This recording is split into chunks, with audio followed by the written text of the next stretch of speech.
la suite de la correction de l'examen 2023-2024. Donc, on va commencer par l'exercice sur 3 points.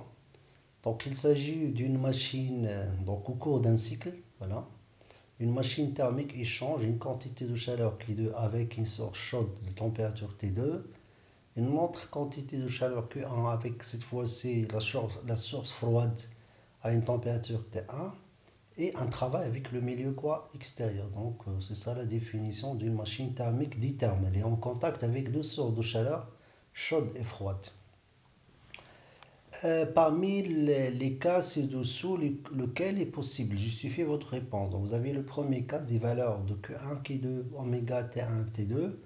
La même chose deuxième cas et troisième cas. Donc pour vérifier lequel de ces 3 cas est possible ou bien qui correspond exactement à cette machine thermique, donc on va vérifier ce qu'on appelle le bilan énergétique. C'est-à-dire on va appliquer le premier principe de la thermodynamique. Oméga plus Q, ici vous avez deux sortes de chaleur, Q1 Q2, c'est la somme de Q, est égale à la variation de l'énergie interne. Donc ça c'est le premier principe de la thermodynamique, conservation de l'énergie. Donc est égal à 0, pourquoi est égal à 0? Parce qu'il s'agit de quoi? D'un cycle. Donc un cycle, l'état final est identique à l'état initial, c'est-à-dire l'énergie interne de l'état final est égale à l'énergie interne de l'état initial. Donc finalement, la variation de l'énergie interne est égale à 0. Donc ce qui fait, on va obtenir l'équation numéro 1. Oméga plus Q1 plus Q2 est égal à quoi? Est égal à 0. Toujours les principes, donc on passe maintenant au deuxième principe de la thermodynamique, l'entropie. Donc on va vérifier ce qu'on appelle l'inégalité de Clausius. On revient à ce qu'on appelle le bilan entropique. Donc Q1 sur T1 plus Q2 sur T2 inférieur ou égal à quoi? À 0. Donc on va essayer de vérifier l'équation numéro 1, l'équation numéro 2 pour les 3 cas. On va commencer par le cas numéro 1. Donc vous avez la somme de Q1 moins 60, Q2 moins 50, 150. Vous avez oméga moins 210. C'est égal quoi? Est égal, ou indifférent de quoi? De 0. Donc le premier cas, dès la première équation, n'est pas vérifié. C'est-à-dire le bilan énergétique n'est pas vérifié. Donc ce n'est pas la peine de passer à vérifier le bilan anthropique. Pour le deuxième cas, donc on va commencer par le bilan énergétique. La première équation, donc moins 60 plus 150 moins 90, c'est vrai, est égal à 0. Donc le bilan énergétique est vérifié. Maintenant, on passe au bilan anthropique. Le bilan anthropique, vous avez moins 60 divisé par 300, voilà. Plus 150 divisé par 650. Ici, vous avez 650. Donc ici, vous avez 650. Donc, il est supérieur à quoi? À 0. Donc, l'équation numéro 2, c'est-à-dire le bilan anthropique, n'est pas vérifié. On passe maintenant au troisième cas. Donc, la même chose. Donc, la sommation de 150 moins 180 plus 30 est égal à quoi? Est égal à 0. C'est vrai. Donc, le bilan énergétique est vérifié pour le troisième cas. On passe au bilan anthropique. Donc, vous avez 150 divisé par combien? Moins 20, mais en degrés Celsius, il faut ajouter 273, plus 180, c'est Q2, divisé par quoi? T2, T2 c'est 27 degrés Celsius. Encore une fois, il faut ajouter 273. Donc inférieur ou égal à quoi? À 0. C'est vrai, donc le troisième cas, vérifier le bilan énergétique et le bilan quoi? Anthropique. C'est-à-dire on va barrer le premier cas, le deuxième cas, et on va garder que le troisième cas. Ok? Et ça sera, le troisième cas, ça sera la réponse de l'exercice, du premier exercice. C'est bon, je passe maintenant au problème sur 12 points. Donc il s'agit d'un gaz parfait. Voilà. Donc il faut faire attention à l'énoncé de chaque exercice. Donc ici vous avez un gaz parfait. Le nombre de moles est égal à combien? Est égal à 1. Une mole. Ok, les transformations sont comment? Sont réversibles.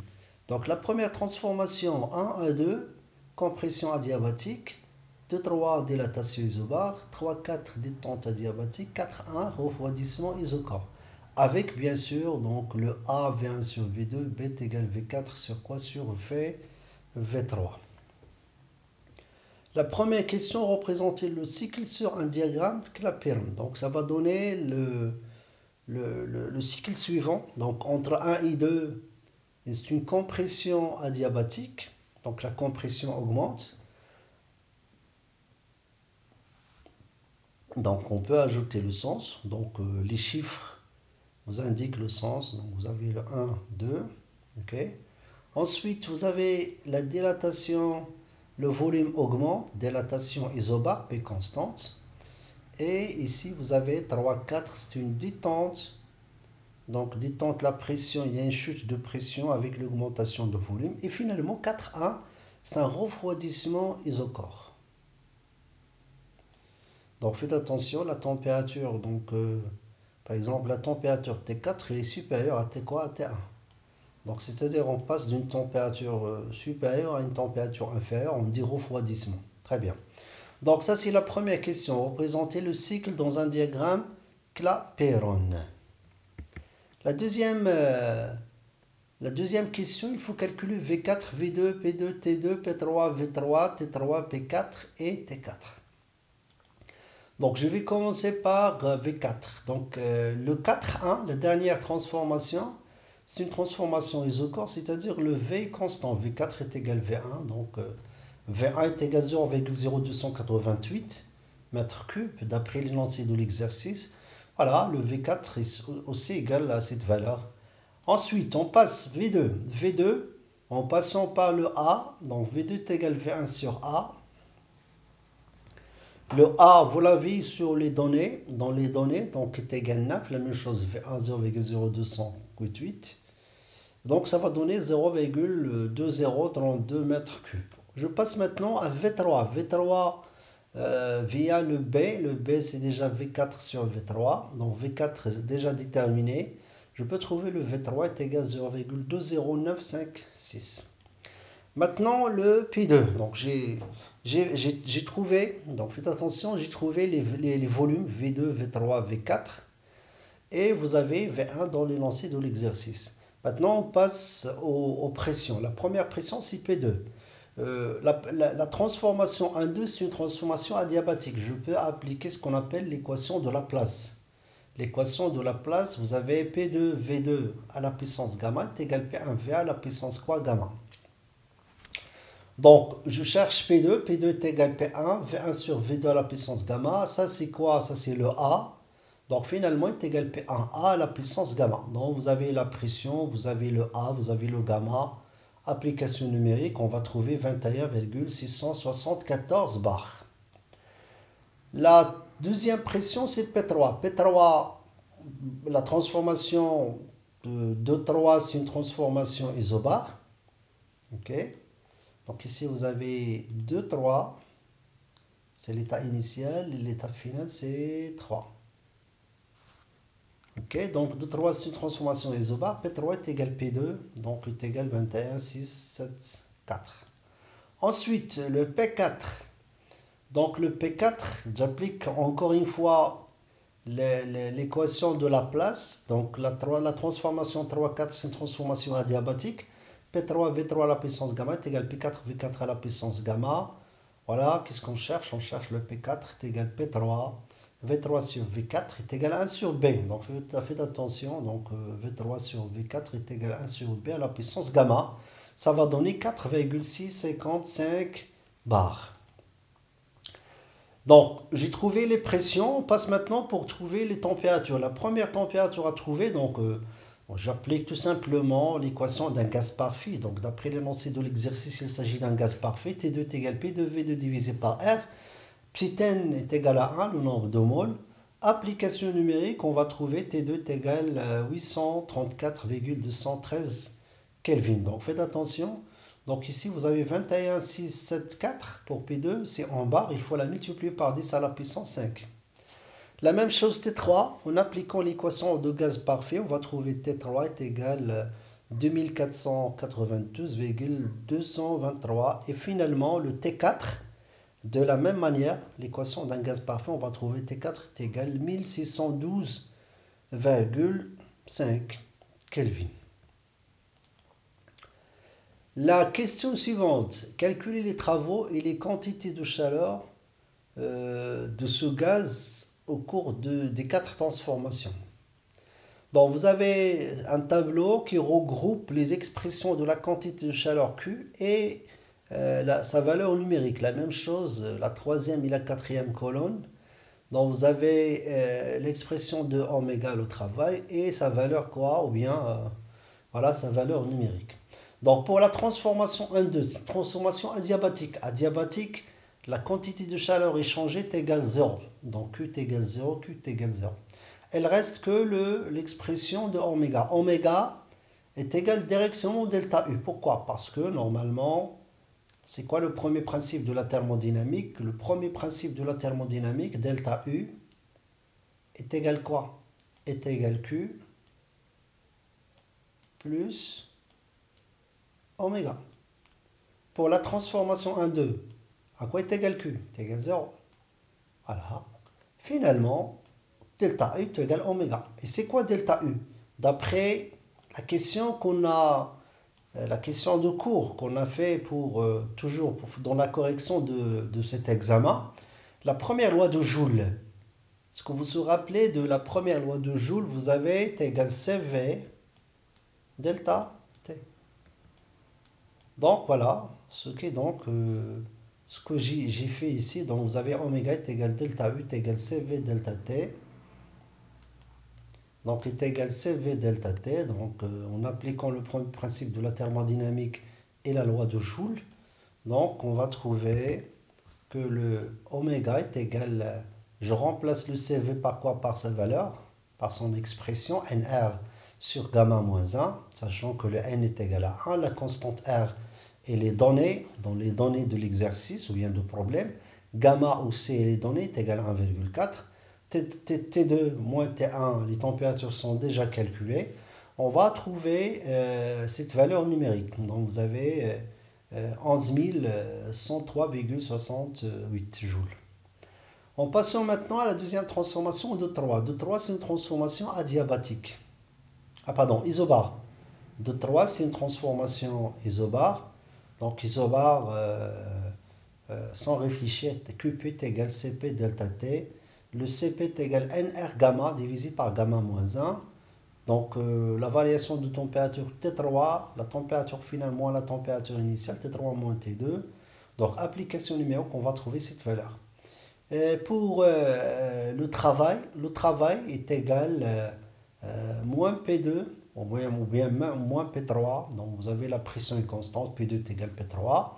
Le volume total, pardon, le volume final moins le volume initial, c'est-à-dire moins P2, V3 moins V2. On a déjà trouvé la valeur de P2, V3, V2. Donc, application numérique, on va trouver cette valeur. Donc, faites attention, le volume V3, il est supérieur à V2. Ok, la pression, bien sûr, est positive. Donc, vous avez un travail commun négatif. D'ailleurs, si vous voyez très bien, donc le sens, comment vérifier, donc vous avez le sens, ça c'est le sens de 3.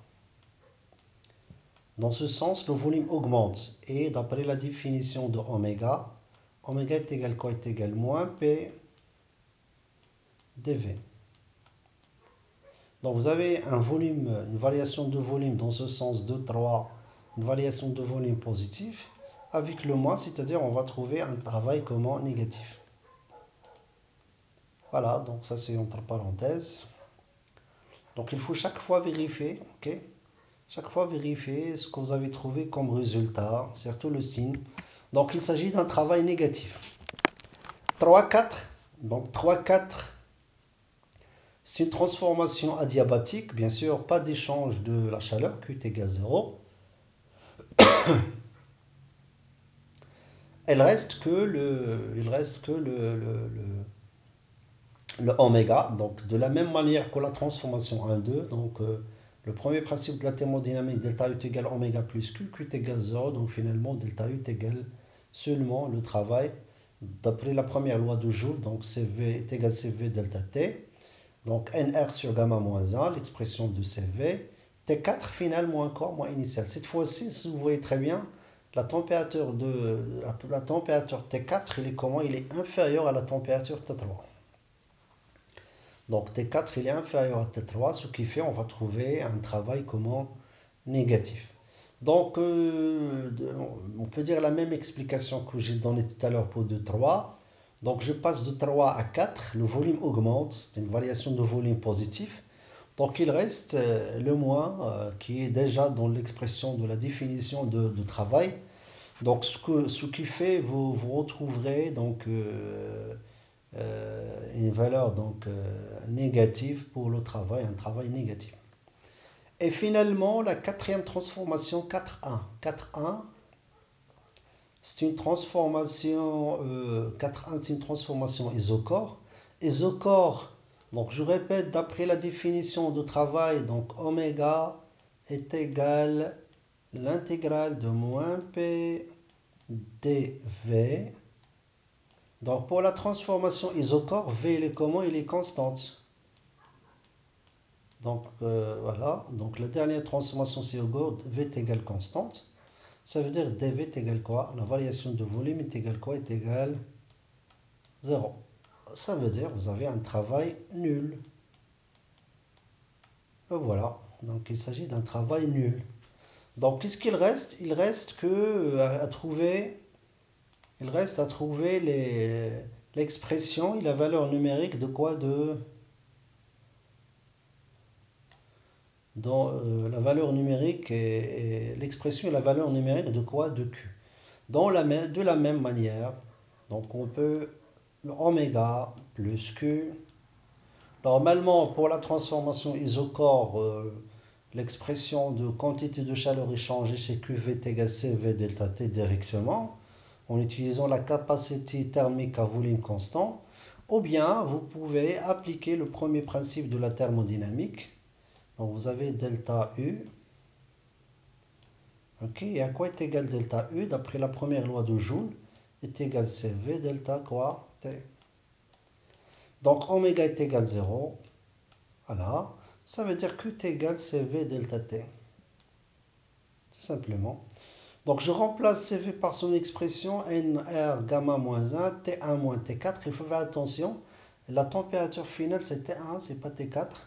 Moins quoi? Moins T4. Donc on va trouver une valeur négative, donc moins 27 280,312.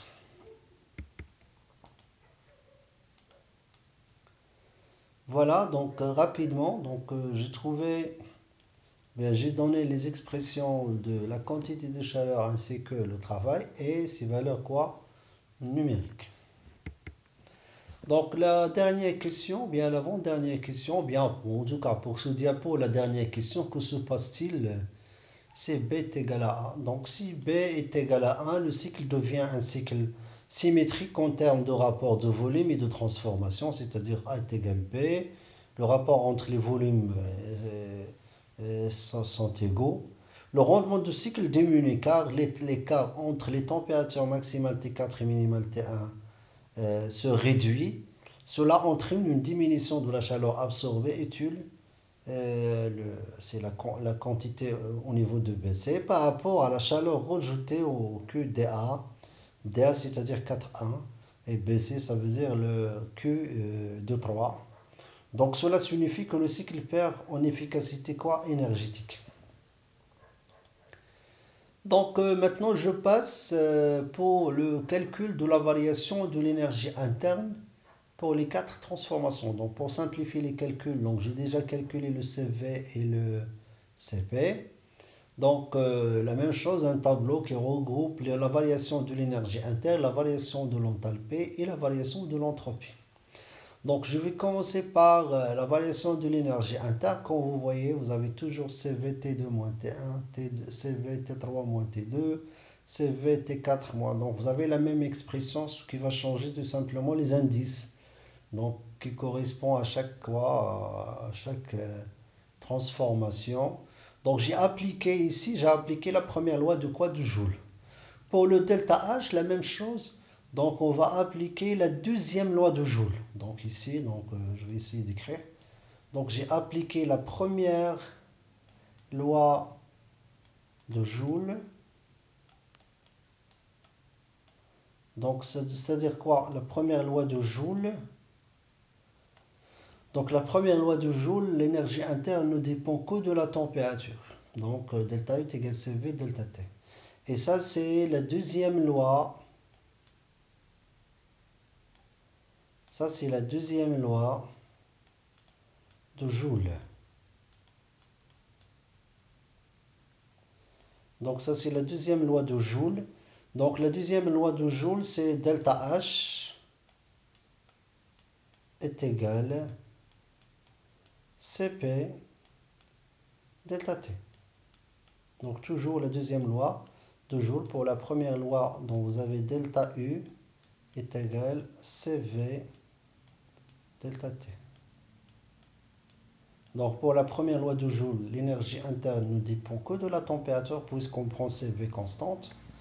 Et pour la deuxième loi de Joule, le H, l'enthalpie, ne dépend que de la température puisqu'on prend le CP, la capacité thermique à pression constante, on la prend donc constante.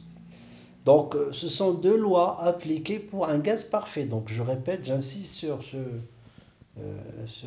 ça. Donc vous avez dans l'énoncé du problème, il s'agit d'un gaz parfait. Les deux lois sont appliquées pour un gaz parfait. Donc quand vous voyez, donc c'est toujours CP delta H, CP delta T, CP delta T, CP delta T. Donc on a déjà trouvé les valeurs des températures.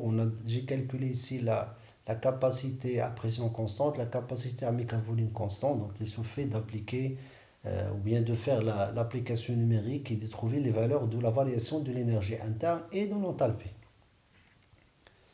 Voilà. La dernière colonne, ça concerne la variation de l'entropie. Ça, c'est la variation de l'entropie delta S. Donc, pour la transformation 1,2 et la transformation 3,4. Donc, qu'est-ce qu'on a dit tout à l'heure pour la transformation? Ce sont des transformations adiabatiques réversibles. Ok? Donc, si vous voyez très bien dans l'énoncé de problème, donc ce sont des transformations réversibles. 1, 2 et 3, ce sont des transformations adiabatiques réversibles. Donc, adiabatique réversible, c'est isentropique, c'est-à-dire S reste constante, l'entropie reste constante. Donc, ça veut dire la variation de l'entropie est égale 0. OK? Pour 1, 2 et pour 3, 4. Pour le 2, 3 et 4, 1, donc c'est égal CP, la ln de T3 sur T2, on a trouvé 31,85. Et pour le 4, 1, est égal CV ln de T1 sur T4. Ok. Donc ça c'est à pression constante isobar et ça c'est pour un volume constant isocore. Donc CV ln T1 sur T4, on a trouvé moins 34,86. Donc normalement dans l'examen vous avez une question. Donc une question, donc il faut, voilà, qu'est-ce qu'on peut dire par exemple sur la variation de l'entropie de cycle. Normalement, la variation de l'entropie de cycle est égale à la somme des variations de l'entropie des transformations, c'est-à-dire les quatre transformations. Normalement.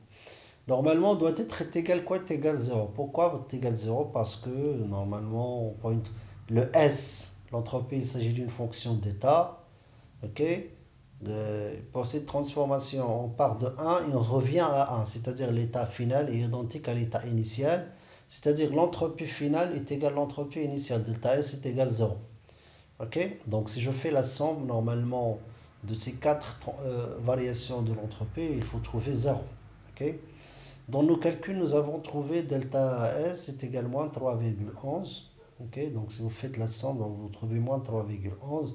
Ce résultat, normalement, non, il faut avoir 0. Ce résultat est probablement dû à des arrondis numériques. Donc, il y a des arrondis qu'on a fait dans les calculs précédents ou une légère erreur dans les calculs intermédiaires. Donc, on prend parfois on prend 0,5, 0, enfin, on fait l'arrondissement, ce qui fait.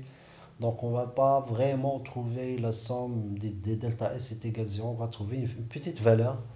Ok, une petite valeur de quoi? De la variation de l'entropie de cycle. L'avant-dernière question, la question numéro 7, et donc c'est le calcul de rendement de cycle. Normalement, il s'agit de quoi? D'une machine thermique motrice. Par définition, à quoi est égal le rendement de cycle est égal moins oméga sur Q reçu. Donc, cette machine thermique, il va fournir, donc normalement, cette machine thermique motrice, voilà, il va fournir un travail. Donc, un travail fourni, c'est-à-dire cédé par la machine. Donc, cédé par convention, c'est négatif. Et il va recevoir quoi? Une quantité de chaleur de la part de la quantité de la surchauffe de QC. Donc, par convention, c'est une quantité positive. OK? Donc, reçu, si vous voyez très bien, dans les, donc, euh, donc ici, par exemple, voilà, dans le traçage qu'on a fait tout à l'heure, voilà. Donc, à peu près, voilà. Donc, la transformation 1,2, c'est la transformation adiabatique. De 3 isobar. 3, 4, c'est toujours isobar. Ah, pardon, adiabatique. Et finalement, 4,1, c'est une transformation et isochore. Très bien. Donc ici, vous avez la quantité échangée, c'est 0. Voilà. Donc la même chose ici, vous avez la quantité 3, 4, c'est 0, adiabatique, pas d'échange de l'énergie. Donc qu'est-ce qu'il reste? Il reste le Q. Donc ici, vous avez Q23. Ici, vous avez Q41. Très bien. Donc il reste que cette quantité de chaleur, Q23 et Q41. Donc laquelle, entre les deux, c'est une quantité de chaleur reçue et laquelle, c'est une quantité de chaleur cédée par quoi? Par le système. Donc voilà, donc ici vous avez le CP, donc c'est isobar, vous avez CP, donc T final moins donc T initial. Donc bien sûr T3 il est supérieur à T2, donc ça va donner une quantité donc positive, on a déjà calculé ça. Donc ça veut dire il s'agit d'une énergie entrante. Donc ça c'est reçu. Et ça c'est quoi? Donc la température de T4, T1 il est inférieur à la température de T4, c'est-à-dire que Q41 c'est une énergie ou bien quantité de chaleur cédée par quoi? Par le système. Donc je ne sais pas est-ce que vous voyez les flèches. Donc ça c'est reçu. Et ça c'est quoi? Cédé par quoi? Par le système.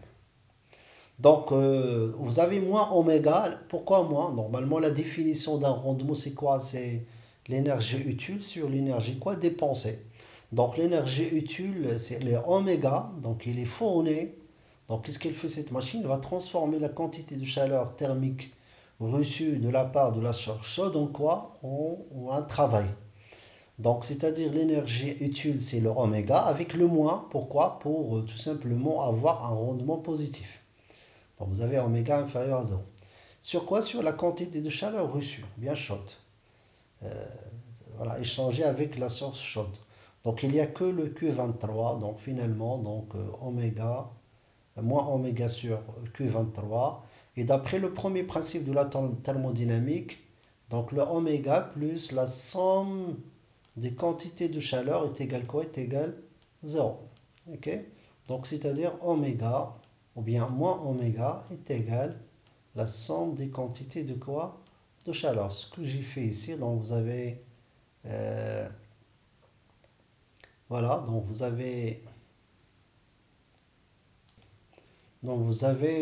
ça c'est faux, donc vous avez, donc ça c'est, donc il y a pas un moins, donc vous avez moins oméga est égal directement à la somme des quantités de chaleur est égal Q12 plus Q23 plus Q34 plus Q41. Donc application numérique, on va trouver,